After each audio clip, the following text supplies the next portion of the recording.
लोकशाहीर अण्णाभाऊ साठे यांची पुण्यतिथी आहे. आजचा दिवस या विश्वाला सोडून जाणारा साहित्यिकांचा जन्म 20 ऑगस्ट 1920 ला वाटेगावी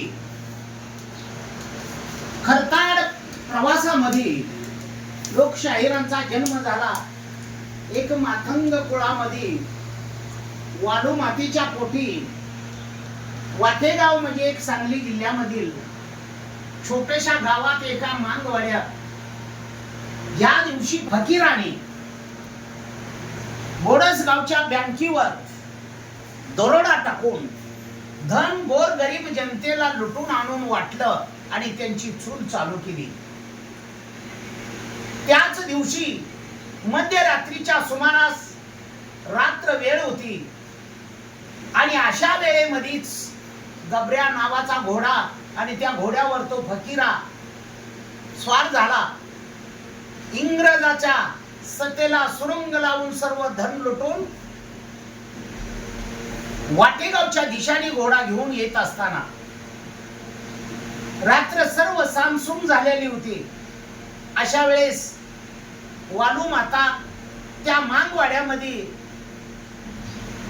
या बाळाला जन्म देत होत्या. शेजारच्या आया बाया तिला धीर देत होत्या आणि गबऱ्या घोड्यावरती फकीरा स्वार झालेला नेमका घोडा दारात भाऊरावांच्या आला.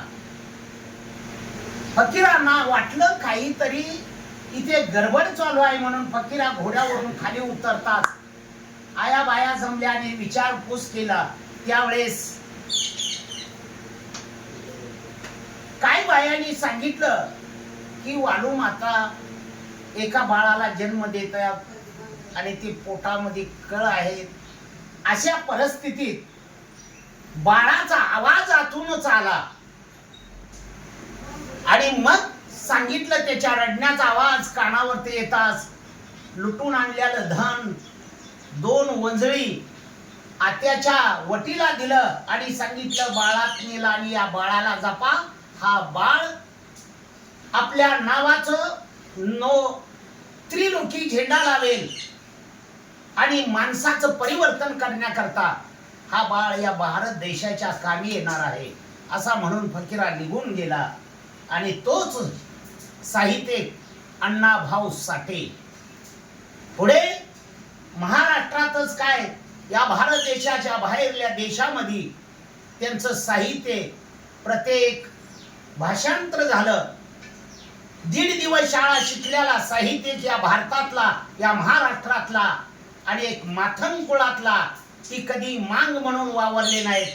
सर्व बहुजनाला सोबती घेऊन सर्व बहुजनाला आपलं समजून साहित्यिकाने या भारताचे संविधान लिहिणारे भारताचे शिल्पकार डॉक्टर आंबेडकरांना त्यांनी गुरु मानलं आणि फकीराने दिलेलं धन त्यांच्या लहानपणाच्या आठवणीतून आईला विचारल तसे आई सांगायची.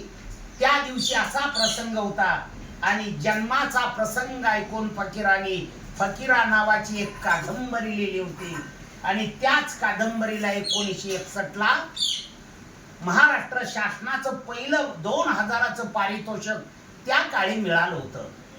तेव्हाच अण्णाभाऊ साठे कलजार सोसायटीच्या माध्यमातून महाराष्ट्राच्या माध्यमातून अण्णाभाऊ रशियाला जाण्याचा प्रवास घडला होता मित्रांनो. आणि तोच अण्णाभाऊ साठे 1969 ला 18 जुलै आजचा दिवस हा महिना होता आणि तो दिवस होता 18 जुलै 1969 साल होतं. आणि अण्णाभाऊ त्या दिवशी मावळल्या गेले. मावळताना त्यांची दूर अपेक्षा झाली होती.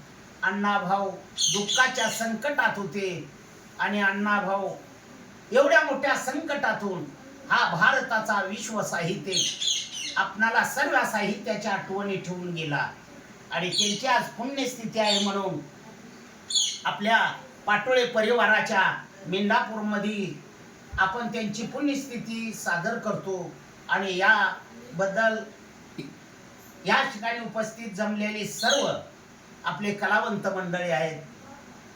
वामन पाटोळे मेंढापूरकर, गोविंद पाटोळे मेंढापूरकर, करण पाटोळे मेंढापूरकर, अमोल पाटोळे मेंढापूरकर, विजय लोंढे मेंढापूरकर, करण पाटोळे यांचे चिरंजीव आर्यन करण पाटोळे मेंढापूरकर आणि आमच्या चिलो आणि पिलो नावाचे लोंढे कंपनी, तसेच विलास घोरपडे एक ढोलकी सम्राट कलावंत आहे, आणि मी शाहीर नंदकुमार पाटोळे. मित्रांनो, लोकशाहीर अण्णाभाऊ साठे यांच्या आठवणीला आपण या निमित्तानं उजाळा देऊन अजय पाटोळे यांनी त्यांच्या प्रतिमेला पुष्पहार अर्पण केला.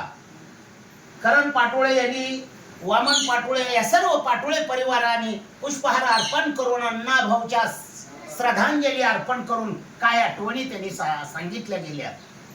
अशा साहित्यिकाला कोटी कोटी प्रणाम करू आणि सर्व जनतेला, या महाराष्ट्रातीलच नव्हे तर जगातील जनतेने त्यांचं कौतुक केलं, आणि म्हणून या महाराष्ट्रातील माथंग समाजातील एक पहिला मान विमानाने गेलेला त्याचं नाव होतं साहित्यिक अण्णाभाऊ साठे.